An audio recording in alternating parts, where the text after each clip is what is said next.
Salut, c'est Co et Tous ces gens qui sont animés par l'immédiat, ils ne voient pas où ça les mène. En fait, la transition, c'est comment est-ce qu'on passe du modèle de société dans lequel on est maintenant à un modèle de société qui, pour nous, en tout cas, doit être profondément écologique et profondément respectueux de l'humain. Si l'être humain ne change pas, rien ne changera. Les concepts d'interdépendance, toutes les choses sont reliées ensemble. On est beaucoup plus qu'on ne le croit à avoir envie de changer de paradigme, à avoir envie de changer de système. Il faut établir ou maintenir une cohérence entre les valeurs que l'on porte et les gestes que l'on pose ou les décisions que nous prenons. Et je pense que si on ne commence pas par penser que c'est possible, on n'y arrivera pas.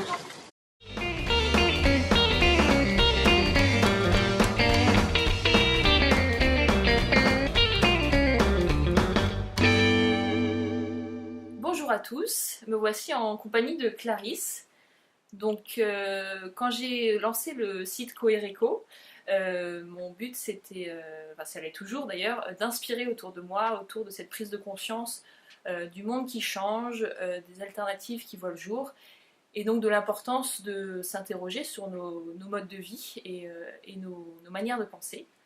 Et donc avec Clarisse aujourd'hui, j'aimerais montrer et puis discuter, échanger sur le monde qui s'éveille et se réveille autour de nous, pour montrer que nous ne sommes pas toutes seules, toutes les deux, ou avec quelques-uns, à prendre conscience des changements qui se passent. Donc voilà, c'est parti. C'est parti. Donc Clarisse, tu es ingénieure dans le secteur des énergies renouvelables et tu accompagnes des projets citoyens ou des projets d'organismes qui souhaitent devenir producteurs d'électricité. Est-ce que tu peux nous en dire un peu plus sur ton parcours, où tu en es aujourd'hui? Oui. Alors aujourd'hui, je suis salariée dans une entreprise qui s'appelle Enercop Languedoc-Roussillon, qui est une coopérative. Et mon métier, c'est d'accompagner des collectifs portés par des habitants de territoire qui ont pour objectif de produire de l'électricité à partir de sources renouvelables. D'accord. Et en quoi ce que tu fais aujourd'hui dans cette coopérative est en accord avec tes valeurs profondes à toi? Pendant que j'étais en école d'ingénieur, il y a pas mal d'informations, de connaissances, de savoirs que j'ai acquises, ou des savoirs que j'ai acquis, ou des compétences que j'ai développées, qui m'ont paru utiles pas seulement en tant qu'ingénieur, mais aussi en tant que citoyenne, en tant qu'habitante d'une ville, d'un groupe. Et je me suis dit que ces savoirs, ça m'intéresserait de les transmettre à des personnes donc, qui n'ont pas un diplôme d'ingénieur, et à des personnes qui pourraient aussi les utiliser dans leur quotidien et dans leurs projets. Et il se trouve que le secteur des énergies renouvelables, c'est un secteur que j'ai rencontré à travers des personnes. Et d'ailleurs, Enercop Languedoc-Roussillon, c'est d'abord une rencontre de personnes avec qui je me sentais en accord. Et donc autour de ce secteur qui est les énergies renouvelables, j'ai souhaité transmettre ces savoirs que j'ai acquis pendant mes études. Donc c'est en ça que mon métier aujourd'hui est en cohérence avec mes valeurs, dans le sens où ce savoir que j'ai acquis, je le garde pas pour moi, mais je le transmets. Une notion de partage très forte, qui est très importante pour toi. De partage, de libération des savoirs. J'aime bien ce terme de libérer des savoirs. Les savoirs, je considère que c'est pas quelque chose dont on est propriétaire, c'est pas parce qu'on les a acquis ou qu'on a développé des idées, des projets qu'il faut les verrouiller, les vendre, voilà. Moi, ça me plaît cette idée de libérer ses savoirs, de libérer ses connaissances, ses compétences, et de justement profiter de ces échanges pour rendre ces savoirs plus riches et plus pertinents et plus concrets en fait dans nos projets quotidiens. Et c'est aussi pour moi, acquérir ces savoirs, c'est aussi se libérer dans ses choix, dans ses prises de décision, et du coup être plus fort et plus puissant dans ses décisions politiques au quotidien. Et par politique, j'entends dans notre façon de consommer, dans notre façon de consommer de la nourriture, de l'électricité, de produire. Voilà. Apprendre à produire, c'est aussi mieux comprendre comment consommer enfin, consommer de façon plus... comment utiliser un terme qui soit pas culpabilisant ou... Faisant plus consciente peut-être. Ouais, c'est ça, consommer de façon pertinente, enfin, en tout cas se faire une idée sur ce que c'est que de consommer raisonnablement, pertinemment, etc. Comment penses-tu qu'on peut aujourd'hui être acteur du monde qui bouge et qui change quotidiennement? Pour ma part, ma façon d'agir, en fait, j'essaie dans chaque décision que j'ai à prendre dans mon quotidien, j'essaie de comprendre son enjeu et dans la mesure du possible,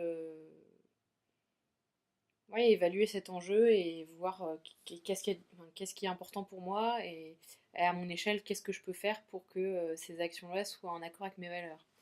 Alors, ça fait un peu pompeux comme ça, mais concrètement, ça va être quand je vais faire mes courses, quand j'ai besoin de manger, à quel endroit je vais faire mes courses. Et une fois que je suis dans l'endroit que j'ai choisi, sachant que c'est pas toujours ce qui va être le plus pertinent, ça va aussi être avec les contraintes que j'ai, donc avec les contraintes de temps, avec les contraintes d'énergie, de motivation.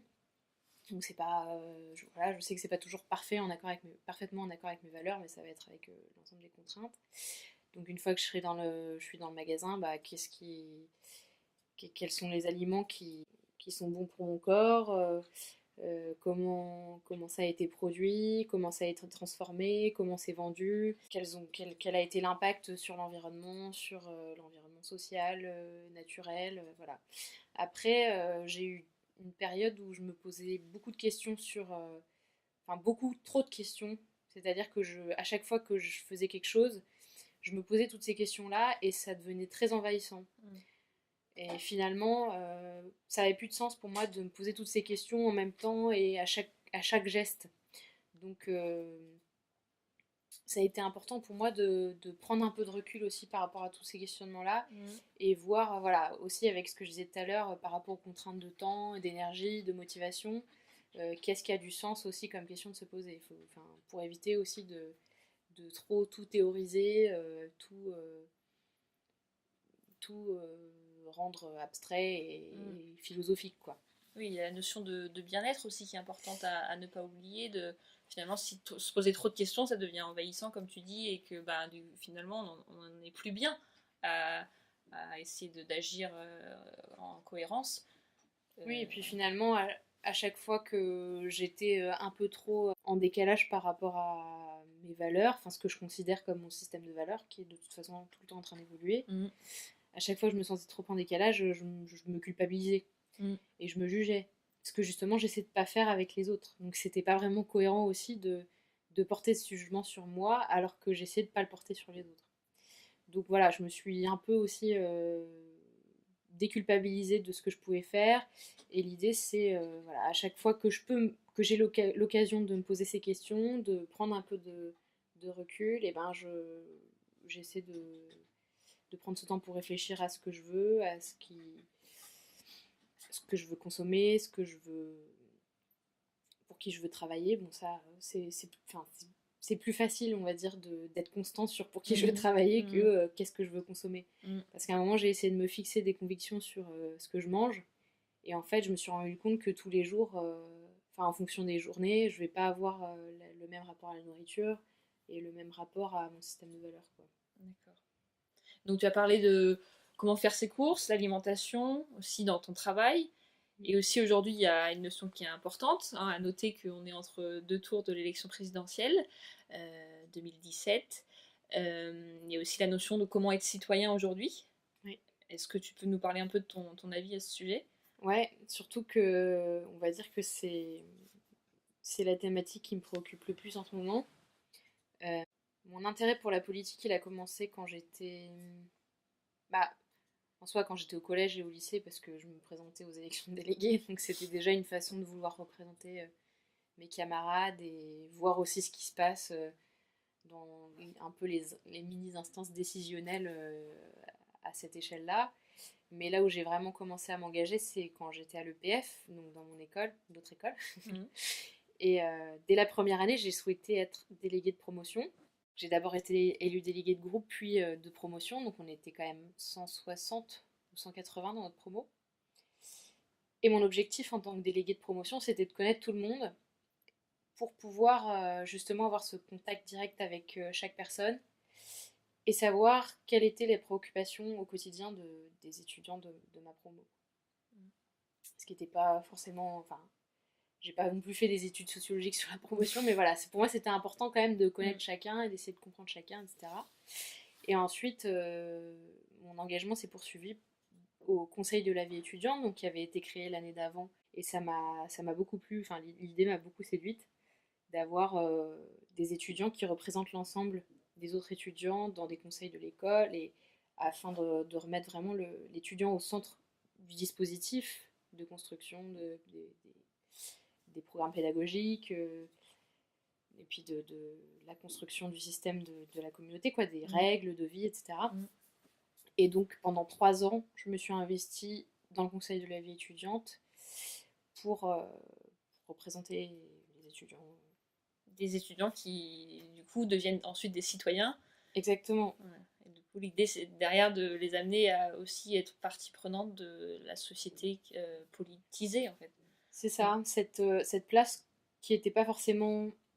Enfin, cette porte qu'on nous ouvrait pas naturellement. Moi, j'avais envie de la forcer un peu, quoi, pour dire, bah, nous aussi, en tant qu'étudiants... en fait, c'est même pas nous aussi, c'est nous, en tant qu'étudiants, on fait partie de tout ce système, toute cette communauté. On est censé aussi être les bénéficiaires de ces services. Donc, en tant que bénéficiaire, c'est important qu'on ait notre mot à dire sur comment ça se passe, et qu'est-ce qui marche pas, d'avoir un rapport avec les professeurs, avec le directeur, avec tout le personnel, en fait. Et je trouvais ça... Enfin, j'étais pas à l'aise avec l'idée qu'on soit complètement mis de côté sur les prises de décision, etc. Et aujourd'hui, donc au niveau citoyenneté, donc on n'est plus à l'école, on est dans la vie active. Ouais.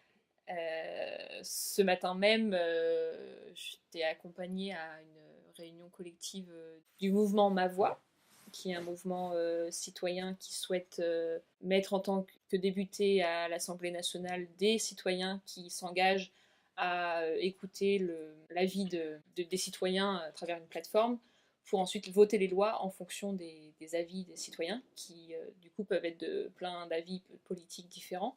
Une initiative comme ça, pour toi, est-ce que du coup ça reflète qu'il y a une prise de conscience qui semble être vraiment là, être un peu, peut-être pas généralisée, mais vraiment active et présente? Comment tu le ressens, toi? Ouais, alors le premier mouvement, moi, qui m'a après l'école, qui m'a un peu ramené à m'intéresser à la politique, mais plus à une échelle plus macroscopique et à l'échelle nationale, c'est Nuit debout. Et justement, je trouve que Ma Voix, c'est... Alors je crois que ça a été créé peut-être avant Nuit debout, enfin un peu en même temps. Mais j'ai l'impression qu'il y a tout un tas de mouvements qui sont en train de se développer comme ça pour enfoncer ces portes qu'on nous laisse pas ouvertes, justement. Enfin, pour moi, je ferais vraiment l'analogie entre la situation que j'ai vécue quand j'étais étudiante et la situation que je vis maintenant en tant que citoyenne. Voilà, c'est encore un mot derrière lequel aussi on peut ranger plein de choses. Mais en tant que citoyenne, je me retrouve dans une situation où les règles, enfin dans un état dont j'ai pas décidé des règles et pour lequel ouais, on m'a pas consulté.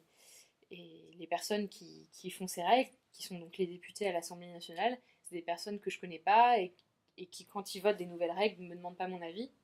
Et ce qui me plaît du coup dans ce collectif Ma Voix, dans cette expérimentation de démocratie, c'est justement des citoyens qui vont être tirés au sort, donc qui ont été tirés au sort ce matin, qui sont candidats dans 50 circonscriptions en France, et s'ils sont élus dans leur circonscription, ils vont pouvoir représenter les voix des citoyens à partir d'une plateforme en ligne sur lesquelles chacune d'entre nous va pouvoir donner son avis sur les lois, quoi. Et oui, j'ai l'impression que Ma Voix, c'est pas une initiative isolée. Il y a plein d'autres initiatives que j'ai pu voir beaucoup sur les réseaux sociaux, la Relève citoyenne, le Parti pirate. Il y a eu voilà, la Première.org, des tests de Podemos en France, Nuit debout, enfin tous ces mouvements-là, c'est des mouvements qui ont des points communs quoi, dans leur développement, dans leur méthode. Il y en a beaucoup qui utilisent des outils issus de l'éducation populaire politique.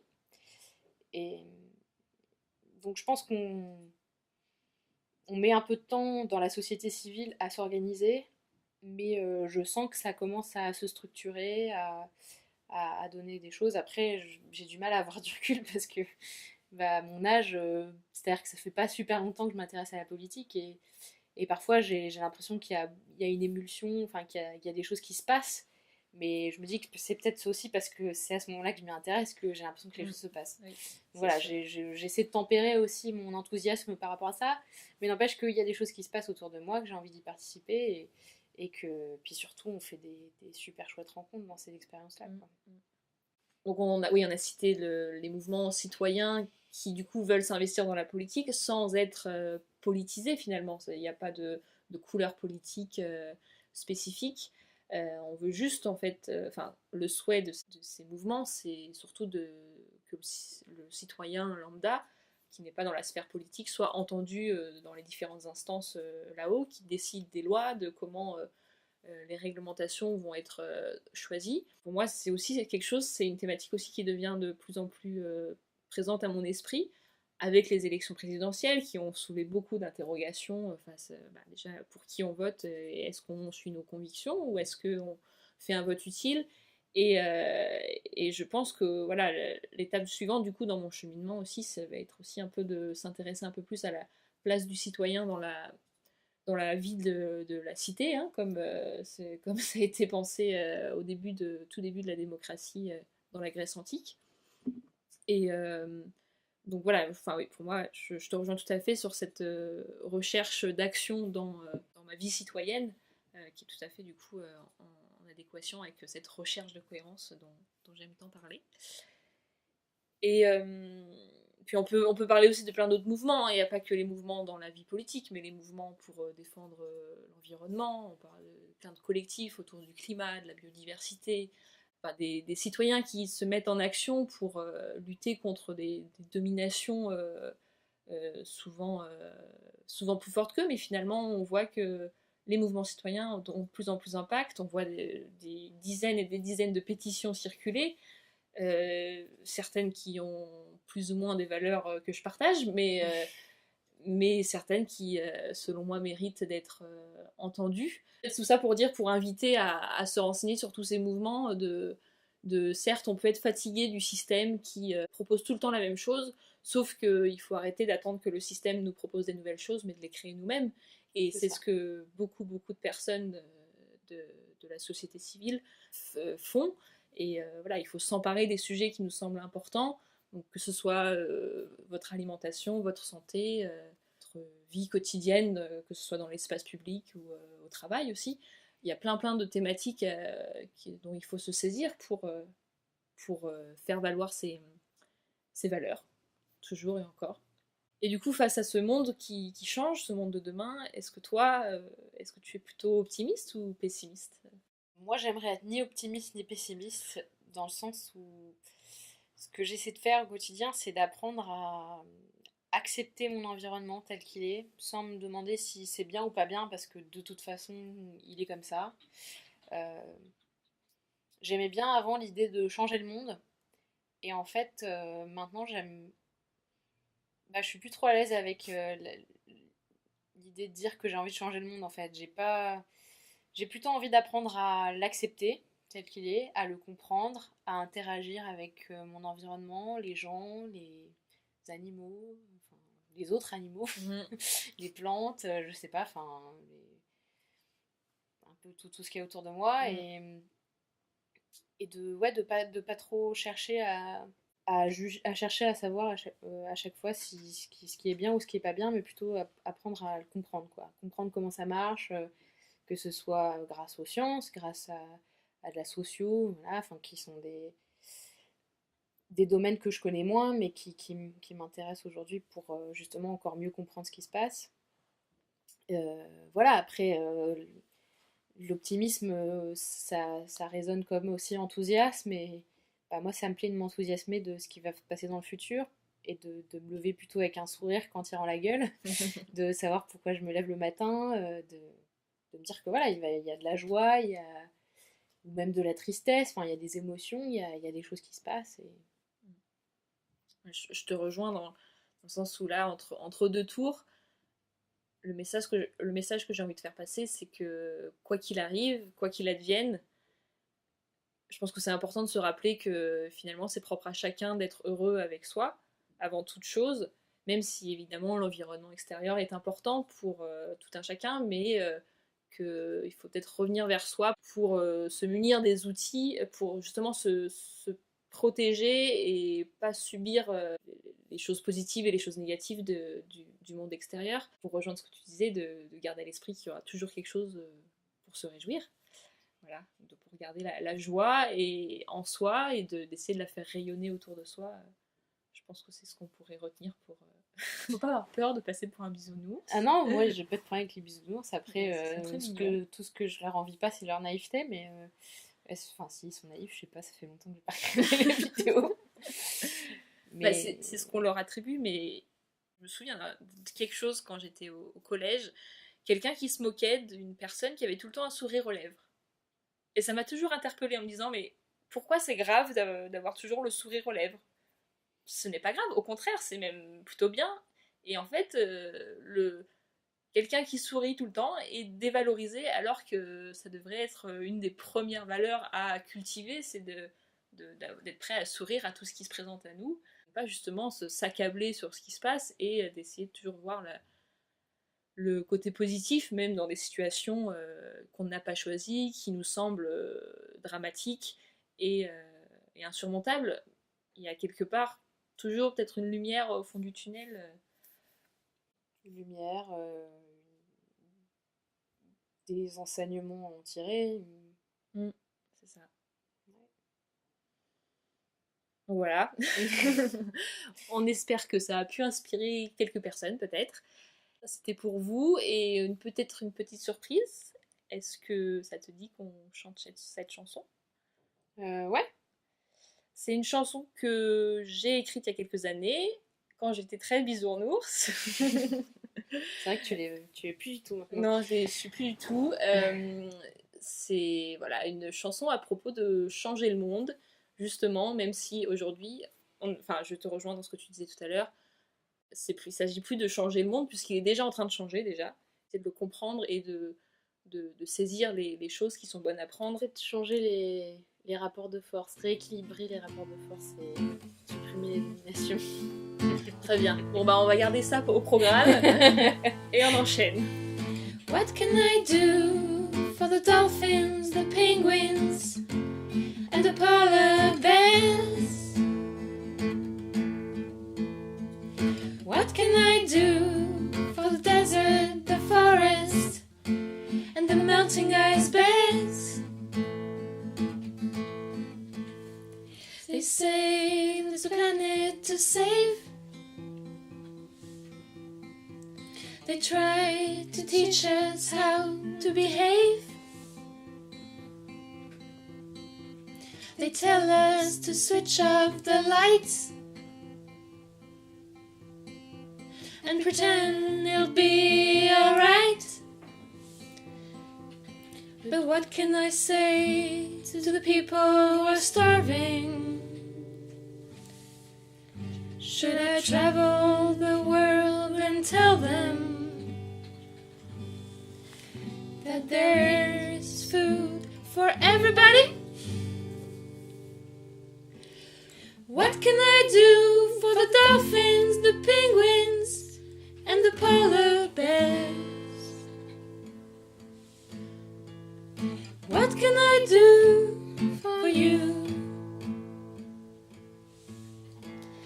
My poor planet, I tried to make you greener and then more yellow, but sorry, oh sorry, it didn't, no it didn't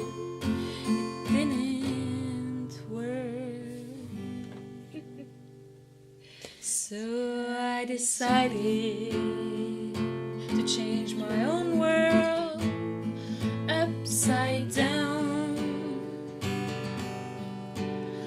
I'm going, I'm coming. I believe that nothing is impossible.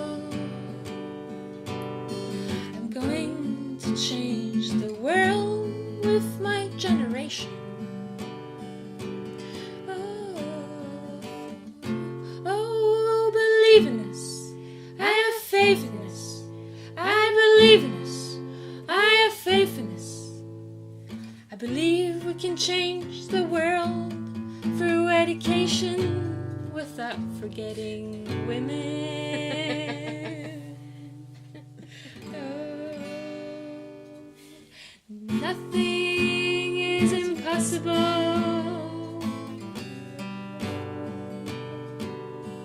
Oh, believe in us. Have faith in us. Oh, believe in us. Have faith in us.